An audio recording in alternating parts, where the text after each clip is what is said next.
मेरे घर में सिर्फ मेरी माँ ही थी जिसे मैं सबसे ज़्यादा मोहब्बत करता था। माँ बेटे का रिश्ता ऐसा था कि लोग हमारे रिश्ते की मिसालें देते थे, लेकिन मुझे ये नहीं पता था कि जब हमारे इस रिश्ते में अचानक कोई तीसरा फर्द आएगा तो हमारा रिश्ता बुरी तरह से मुतासिर होगा।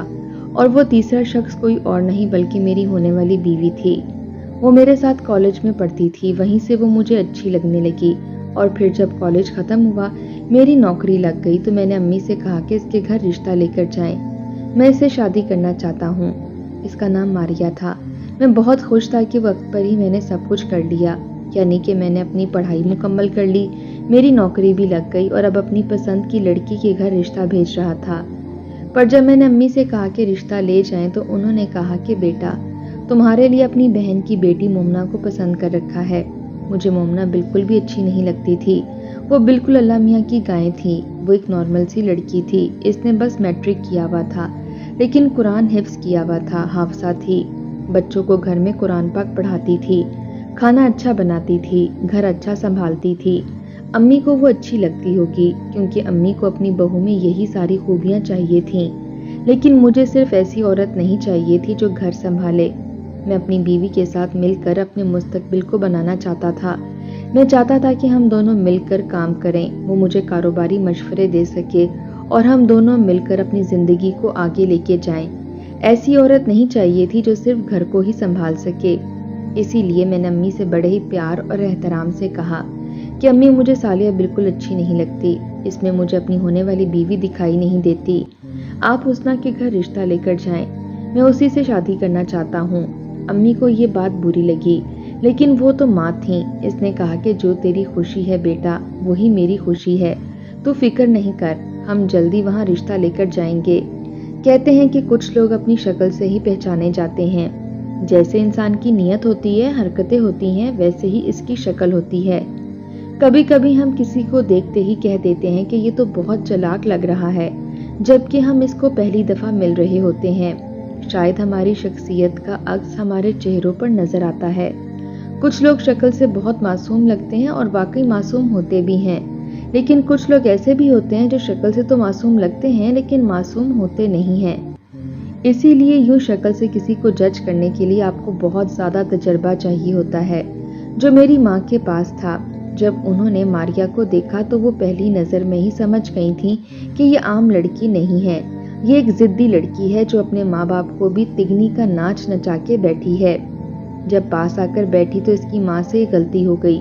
उन्होंने इसके दुपट्टे पर गलती से पाँव रख दिया तो इसका दुपट्टा सर से उतर गया और थोड़ा सा फट भी गया। इसने अपनी माँ से कहा कि अम्मी, देख के तो चला करें, क्या हो गया है आपको। वो अचानक से गुस्से से बोली। मैंने इसकी तरफ देखा तो वो खामोश हो गई, क्योंकि हम दोनों तो पहले से ही एक दूसरे को जानते थे। मेरी माँ ने शायद इसे इसकी इसी बात की वजह से इसे जज कर लिया और वापस आकर कहा कि मैं इसके साथ तेरी शादी नहीं करवाना चाहती। जो लड़की सबके सामने अपनी माँ से ऊंची आवाज में बोल सकती है, वो कल को तेरे साथ क्या करेगी और मेरे साथ क्या करेगी। लेकिन अम्मी, मुझे वो पसंद है, क्योंकि बात मेरी होने वाली बीवी की थी और इंसान की हमसफर इसकी दुखती रग होती है, और मैं तो इसको कब से अपनी हमसफर मान चुका था। मैं उसी से शादी करना चाहता था। मैंने अम्मी को कहा कि अम्मी, अब आप भी तो रवायती माँ की तरह सोच रही हैं कि चालाक लड़की लेकर आऊंगी तो बेटे को अपने साथ लगा लेगी। अम्मी, क्या हो गया है, मैं तो उसी से शादी करना चाहता हूँ।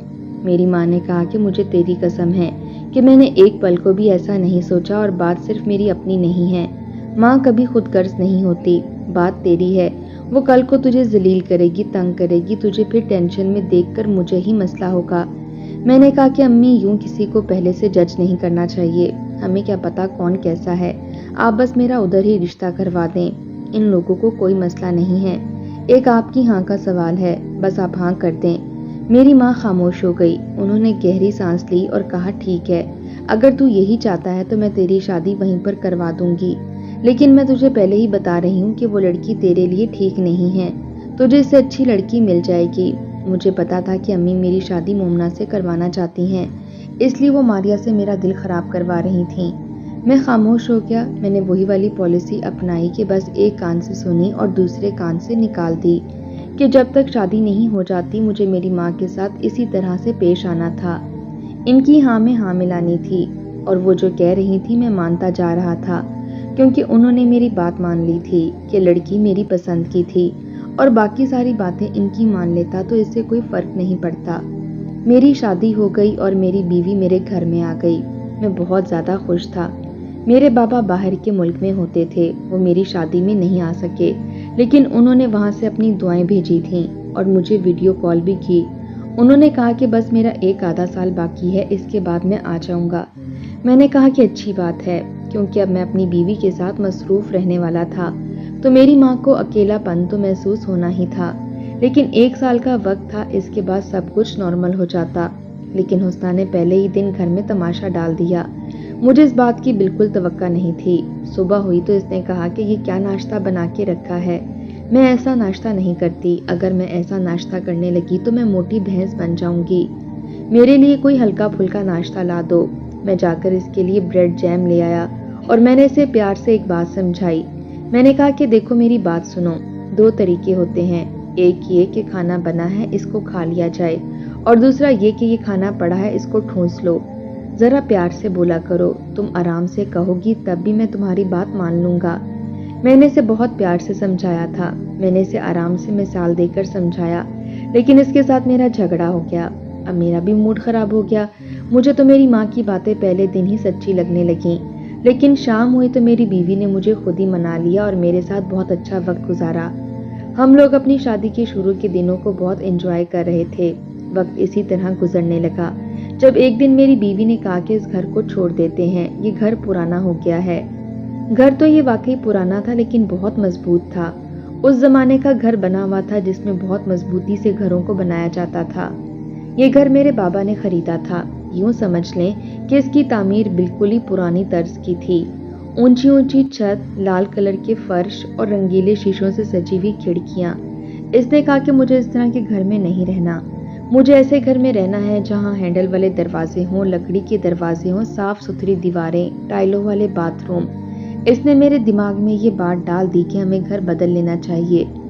میں نے اپنی ماں سے بات کی تو انہوں نے کہا کہ بیٹا یہ گھر بہت اچھا ہے، مضبوط ہے، اس میں تو 100 سال تک بھی لوگ رہ لیں تو یہ کبھی ٹوٹے گا نہیں۔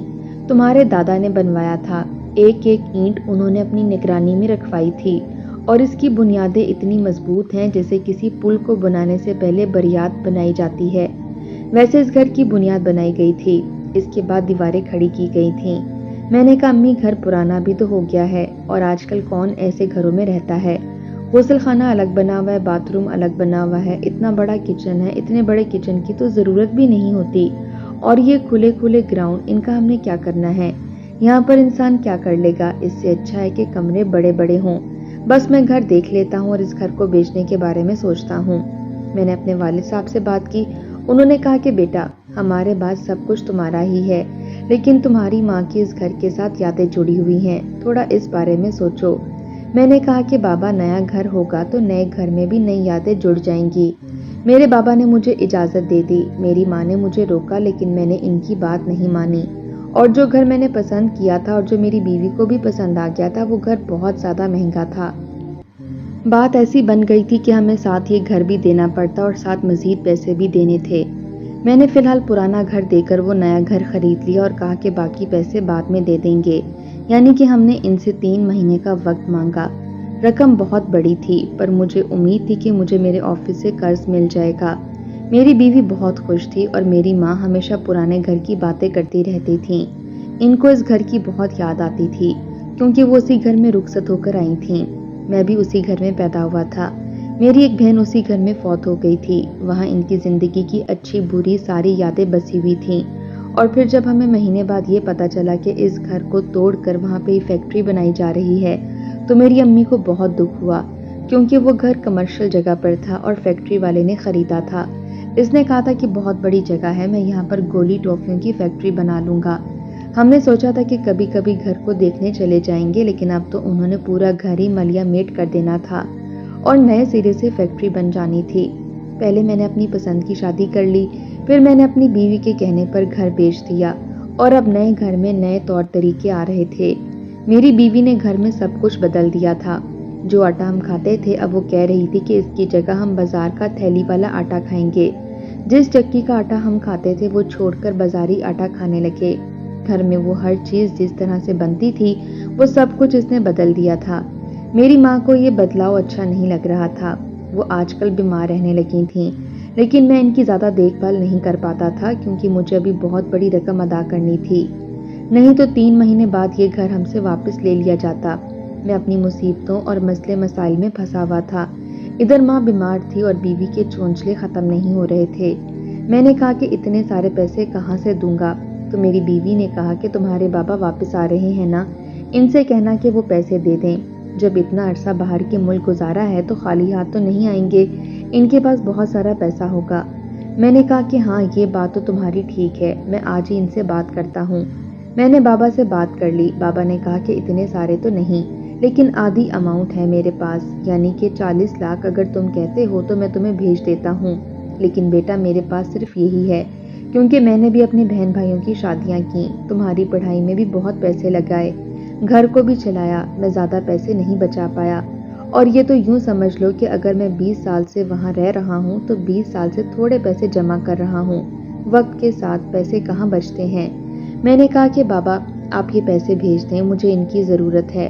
उन्होंने वो पैसे मुझे भेज दिए और मैंने मकान मालिक को दे दिए और इससे 2 महीने का वक्त और मांग लिया। मेरी थोड़ी सी टेंशन खत्म हो गई, लेकिन मेरी अम्मी ने मुझे कहा कि बेटा तुझे अपने बाप से पैसे नहीं लेने चाहिए थे। सारी जिंदगी इसने तेरे लिए सब कुछ किया है, अब तुझे खुद ही सब कुछ करना चाहिए था। मैंने कहा कि बेटा बाप से पैसे नहीं लेगा तो और किससे लेगा। अम्मी ने कहा कि जो तेरी मर्जी। मैंने कहा कि अम्मी मैंने आज तक आप लोगों के सामने कभी कोई नाफरमानी नहीं की, ऊंची आवाज में बात नहीं की, आपको मुझसे शिकायत नहीं होनी चाहिए। मेरी माँ खामोश हो गई। इसने कहा कि तू ठीक कह रहा है, लेकिन एक आखिरी ख्वाहिश है कि इसके ऊपर थोड़ा सोच ले। मैंने कहा कि कौन सी ख्वाहिश, तो कहने लगी कि मैं तेरी औलाद की शक्ल देखना चाहती हूँ। आजकल बीमार थी इसलिए जज्बाती हो रही थी, जबकि उन्होंने कौन सा अभी इस दुनिया से चले जाना था। मैंने कहा कि ये तो मेरी भी ख्वाहिश है, आप फिक्र नहीं करें, जल्दी आपको खुशखबरी सुना देंगे। मेरी माँ खुश हो गई। जब मैंने अपनी बीवी से बात की तो इसने साफ इनकार कर दिया। इसने कहा कि मैं तो अभी माँ नहीं बनना चाहती। मुझे इसका ये साफ इनकार बिल्कुल भी अच्छा नहीं लगा, क्योंकि मैं खुद भी चाहता था। मैं खामोश हो गया। मैंने कहा कि इसके साथ ज़्यादा झगड़ा करूंगा तो ये जिद करेगी, अल्लाह खुद ही औलाद दे देगा और सब कुछ ठीक हो जाएगा। लेकिन हमारी शादी को काफ़ी वक्त हुआ जा रहा था, लेकिन औलाद नहीं हो रही थी। मैंने एक दिन अपनी बीवी से कहा कि डॉक्टर के पास चलते हैं, तो इसने कहा कि क्यों, मैं बांझ हूँ जो तुम मुझ पर इल्ज़ाम लगा रहे हो। मैंने कहा कि नहीं, पता करते हैं, हो सकता है कोई मसला हो। किसी मसले के होने का मतलब ये तो नहीं कि तुम बांझ हो। तो वो कहने लगी कि बस फिर मुझे नहीं जाना डॉक्टर के पास। मैंने कहा कि ठीक है। मेरी अम्मी की तबीयत बहुत ज़्यादा ख़राब रहने लगी थी। बाबा वापस आ गए। बाबा ने आना तो बाद में था, लेकिन अम्मी की बीमारी का सुनकर जल्द वापस आ गए। अब वो अम्मी के पास तो रहते थे, लेकिन अम्मी की तबीयत फिर भी संभल नहीं रही थी। इधर मेरी औलाद नहीं हो रही थी और फिर एक दिन ऐसा हुआ कि मेरे बाबा अचानक इस दुनिया से चले गए। मैंने बहुत से लोगों से कहानियां सुनी थी कि सारी ज़िंदगी बाहर गुजार कर आते हैं और वापस आते ही इनकी ज़िंदगी तमाम हो जाती है।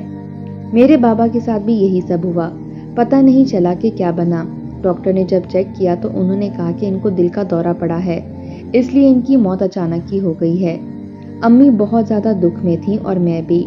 बाबा इस दुनिया से जा चुके थे और साथ ही मुझे ये भी पता चला कि मकान मालिक ने बकाया पैसों की अदायगी का मुतालबा कर दिया है। वो कहता है कि बस मेरे पैसे मुझे दे दें, क्योंकि मैं बाहर के मुल्क जा रहा हूँ और मेरे पास पैसे नहीं थे। मैंने इसे कहा कि अभी अभी मेरे वालिद साहब फौत हुए हैं। इसने कहा कि पैसों से आपके वालिद साहब के फौत होने का क्या ताल्लुक है, वो तो चले गए, आपने मेरे साथ एग्रीमेंट किया है, अभी आपने मुझे 40 लाख देने हैं। मेरे पास तो उस वक्त 2 लाख भी नहीं थे। बीवी से कहा कि अपना जेवर दे दे, बाद में नया बनवा दूंगा। इसका जेवर 20 लाख का तो बनता ही था और हमने ही बनाया था। इसमें से कुछ जेवर मेरी अम्मी का भी था और इसने कहा कि वो तो एक अंगूठी भी नहीं देगी, ये तो इसका हक है।